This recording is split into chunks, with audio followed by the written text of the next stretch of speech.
Bubble கம்மை விரும்பும் ஒரு குறும்புக்கார குரங்கு வாழ்ந்து வந்தது.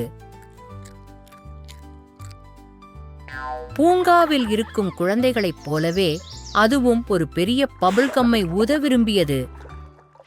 ஒரு நாள் குரங்கு ஒரு பெரிய இளஞ்சிவப்பு பபிள் கம்மை கண்டுபிடித்தது. குரங்கு அதை மெல்ல ஆரம்பித்தது. சிறிது நேரத்தில் பலூனைப் போல ஊதியது. ஆனால் திடீரென்று ஒரு பலத்த காற்றும் வீசியது. அந்த பபிள் கம்மும் முகம் முழுவதும் வெடித்தது. அதன் மூக்கு, கண்கள் மற்றும் காதுகள் கூட பசையைப் போல் மூடப்பட்டிருந்தன. குரங்கும் பதட்டத்தில் பூங்காவைச் சுற்றி ஓடியது.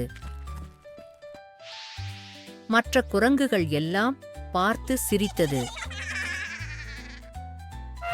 இதை பார்த்த யானை தண்ணீரை தெளித்து சுத்தம் செய்தது. ஒருவேளை நான் வாழைப்பழங்களை மட்டும் சாப்பிட வேண்டுமோ என்று குரங்கு நினைத்தது.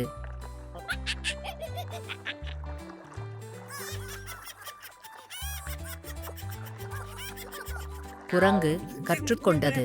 சில விஷயங்கள் நமக்கு விளையாட்டாகத்தான் தெரியும், ஆனால் அதில் சிக்கினால்தான் அதன் விபரீதம் புரியும்.